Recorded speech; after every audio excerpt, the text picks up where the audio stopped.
here we go. My honorable mentions. I sent the most out of everybody, but I'm only gonna say, If you throw more darts to the dartboard, you're gonna hit yeah. one. Well, I guess that's how you get best of.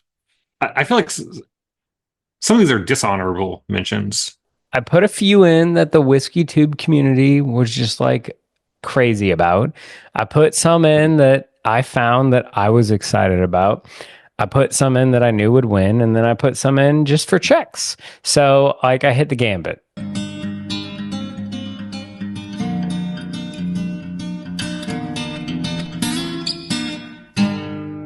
When we said best of, you were just like random stuff. As opposed to you, Brian, who were just like, I just got this bourbon yesterday. I haven't even tasted it. Let's send it.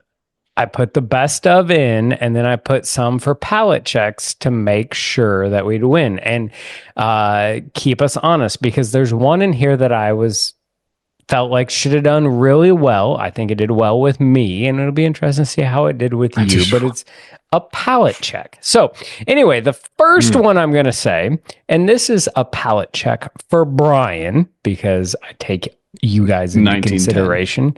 No, it is 1924 Old Forester. Okay. So I did not like this. I do know that I rated it pretty favorably, which really annoyed me. But this is my sample 6. So. Oh my, I'm going way down. Okay, there we go. Good. It should be way down. That was number 24. Good. Very expensive. Didn't live up to the hype in my opinion, but should be there. So 24th. I love this when we sampled it previously. So interesting side note here. It's like nose, I was like 3.5. Palate, I was like 3. Finish, I only rated 3, but like my note, like I even remember the sample because I was just so conflicted on the finish. Yeah, it was one of 3 that you actually gave notes to, Brian. Yeah, exactly, which tells you something. And I go, funky finish, you will hate or love. Couldn't find a way to love it tonight. Or like couldn't find a way to love it. Like I thought like on a different night, I feel like this finish would hit me right. But for whatever reason, it's just not doing it for me tonight. And yeah, I'm shocked. I didn't rate it extremely well either. And like, I love this the first time that we had it. And I'd been looking for a bottle, never found one. Maybe fortunately. What's interesting, I did pick up some banana. Which this isn't even like this is the early times mash bill. So it isn't the normal old foe. Had a bit of cream soda in the palate, but yeah, it ranked 26 for me too. Yeah, this is one of the very few bottles overall. One of the very few bottles that after I tasted my sample blind, I just looked at my wife and I was like, this is Old Foe 1924. It's so distinctive. There's just, and what you said, Brian, there's something in the finish that I know what it is. And I was like, and I was slightly angry with myself because I rated it decently well. And I was like, ugh. But yeah, decently well. You ranked it 14th. Yeah. But which is the highest of all 3 of us. Myself 26th, Brian 20th. Yeah.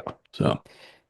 And I feel like on a different night that I could have ranked that finish, jumped it up from a 3 to a 4 on like a full point on a different night, maybe. But still finished bottom 3rd. Yeah. So one I threw in, readily available, easy to find, inexpensive. We're talking about $55.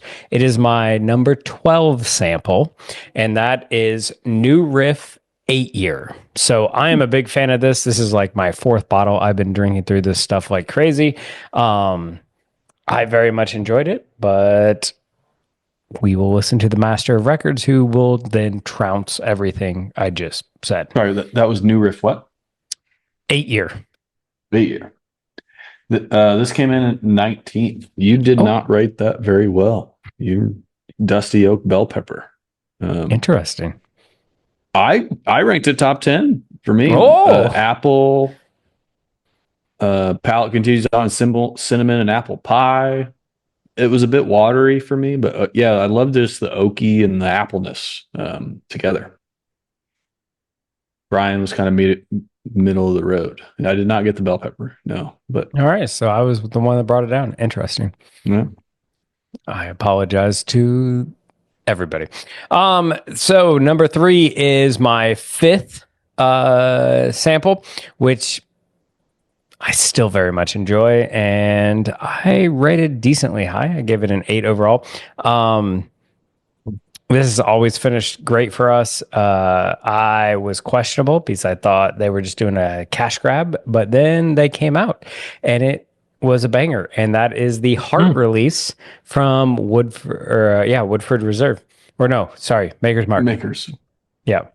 Wood finishing series. That's what I was going with. So this is the Heart release. This is the coming back of their wood finish series, 1 of 5. So they are going to have some more coming out, but we very much enjoyed this when we reviewed it, just generally. And yeah, I thought it was good. I had it rated okay and very respectable in this group. I mean, especially if you get it for MSRP compared to a lot of this other stuff. Yeah. What was the MSRP on that, TJ? 70, and it's just sitting on the shelves around here in Louisville. So this did finish 11th for us overall. So just a smidge outside. All right. On the top 10, I ranked this 9th. I love this. A nice nose, a bit of orange peel, pecan. I did say the palate reminds me of a Maker's. Sweet with a bit of their mocha stave finish. But the stave finish, I felt was toned down. Sometimes I thought that finish can be just overpowering in some of their other finishes, but I thought it was reduced on this one. Toasted brown sugar, nutty sweet pecan in the palate. This is delightful. This is a solid pour.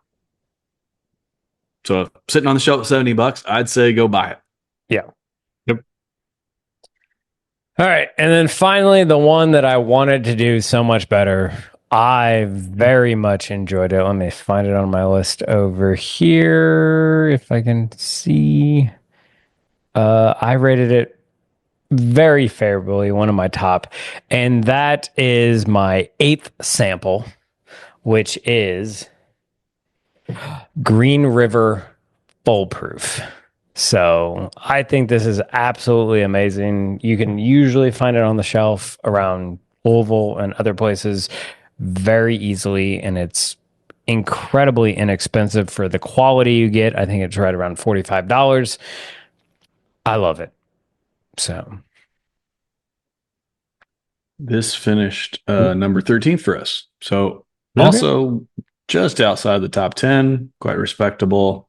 It was 6th for you, TJ. So you did love it a bit more than the rest of us, but 12th for me, 13th, 14th for Brian. So right. Chuck, our palates were pretty well aligned on that, sir. On this one of 32. Yeah, sample size matters.